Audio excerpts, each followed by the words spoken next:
The year is 270 AD. In the chaotic sprawl of Rome, a common soldier receives his monthly pay. In his hand, a denarius, once a gleaming symbol of the empire's might, is now a thin, tarnished disc. A mere century and a half prior, this coin would have been composed of nearly 90% silver, a tangible store of value, confidently accepted across the vast reaches of the Roman world. Now, by the reign of Emperor Aurelian, the denarius contains, by some estimates, barely 5% silver, a pale ghost of its former self. Merchants eye it with suspicion. Farmers hoard their grain. The price of bread, once stable for generations, now climbs not just by the month, but by the week. This is not just a symptom of decline, it is the mechanism of it, visible in the palm of a soldier's hand. Empires do not collapse randomly. They do not fade into history solely due to external invasion or internal strife, though these are often the dramatic final acts. Beneath the surface, the true story of decline is almost always written in the ledger books, in the changing composition of the currency, in the quiet, inexorable erosion of the money itself. It is a predictable cycle, a pattern of incentives and reactions that repeats across millennia, from ancient Rome to 18th century France, and into the modern era. Today, we will examine the 6 stages of currency debasement that have ruined empires, a blueprint that, once understood, allows one to read the warning signs long before the walls truly begin to crumble. The first stage is always the *** birth of sound money and ascent to power ***. An empire, or any dominant economic power, typically rises on the back of a reliable monetary standard. This foundation of trust allows for efficient trade, capital formation, and long-term planning. For Rome, its ascendancy was built upon the silver denarius and the gold aureus, established with high metallic purity. From the time of Augustus through the early 2nd century AD, the denarius maintained an impressive 90 to 95% silver content. This sound money, alongside efficient administration and a powerful military, facilitated an unprecedented period of economic stability and expansion. Merchants could trust that the value of their coins would hold from Gaul to Egypt. This confidence was the bedrock of Rome's Pax Romana, a golden age of commerce and infrastructure.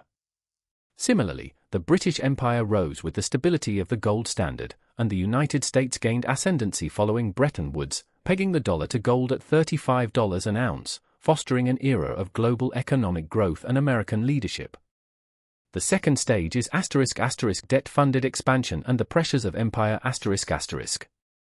Sustaining a vast empire, with its standing armies, elaborate infrastructure projects, and administrative overheads, is an immensely expensive undertaking. Over time, the costs begin to outstrip the revenues from taxation alone. The temptation to borrow becomes irresistible. Rome's military expenditures, particularly under emperors like Septimius Severus, reigned 193 to 211 AD, who famously advised his sons to enrich the soldiers and scorn all others, placed enormous strain on the imperial treasury. Maintaining 25 to 30 legions, each numbering thousands of men, demanded a constant influx of funds. As the empire expanded and faced increasing threats on its borders, these costs only mounted. Debt became a necessary, though increasingly dangerous, tool. This leads directly to the third stage, ***, the initial debasement, covert and incremental ***. When direct taxation or borrowing proves insufficient, rulers resort to a more insidious method, reducing the intrinsic value of their currency. This is almost always done covertly at first, in small increments, in the hope that no one will notice. For the denarius, this began subtly. Emperor Nero, facing rebuilding costs after the Great Fire of Rome in 64 AD, reduced the silver content of the denarius from about 90% to 80%. This allowed him to mint more coins from the same amount of silver, effectively creating money out of thin air to pay his legions and finance public works. Vespasian and Domitian continued this trend. By the reign of Commodus, 180 to 192 AD, the denarius was down to around 70% silver. Each reduction provided a short-term cash injection, deferring the immediate crisis, much like a homeowner taking out a second mortgage to cover living expenses, pushing the true cost into the future. The fourth stage is ***, accelerated debasement and rising inflation. The vicious cycle takes hold ***. As the market inevitably detects the reduced metallic content, confidence begins to erode. People realize their coins are worth less than they once were. To compensate, merchants raise prices. This is inflation. In response, the state, facing ever higher costs for its goods and services, especially military pay, is forced to debase the currency further, creating a vicious cycle. The Roman experience from 200 to 270 AD is a textbook example. Caracalla, in 215 AD, introduced the Antoninianus, ostensibly a double denarius, but containing only 1.5 times the silver. By the reign of Gallienus, 253 to 268 AD, the denarius was around 2% silver, and the Antoninianus, which had become the predominant coin, contained barely 5% silver. The state was effectively minting copper coins washed in a thin silver plating. The result was hyperinflation. Prices in the market soared. A soldier's pay, once a secure wage, lost purchasing power rapidly. People began to hoard older, pure coins, or resort to barter, undermining the very concept of a common currency. Which empire do you think we are most like right now?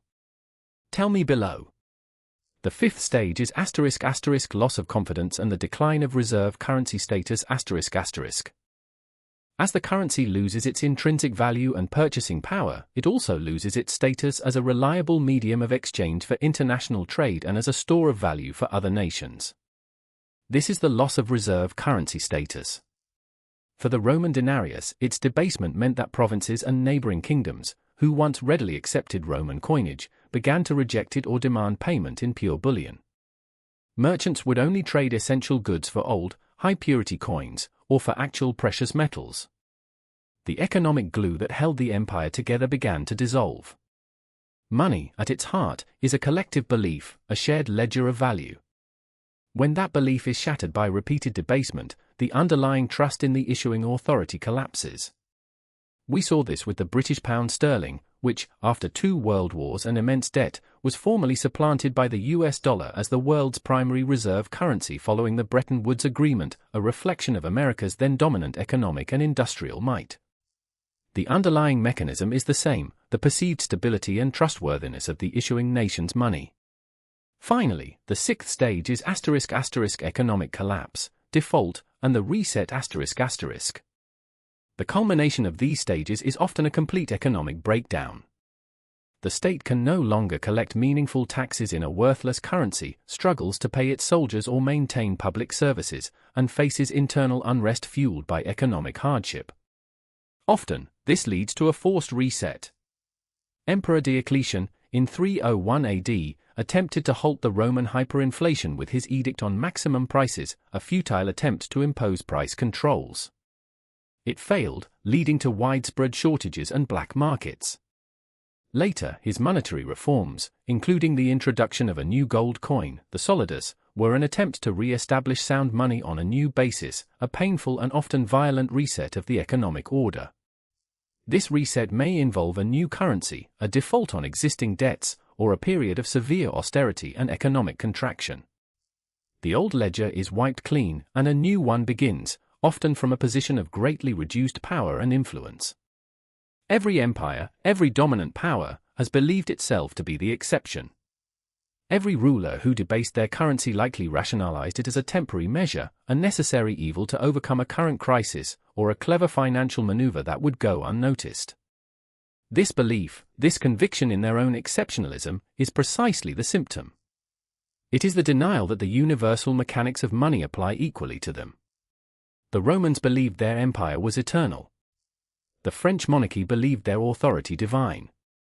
Both ultimately faced the same monetary reckoning. The pattern is not a matter of ideology or unique circumstance, it is a matter of incentives, human nature, and the immutable laws of economics.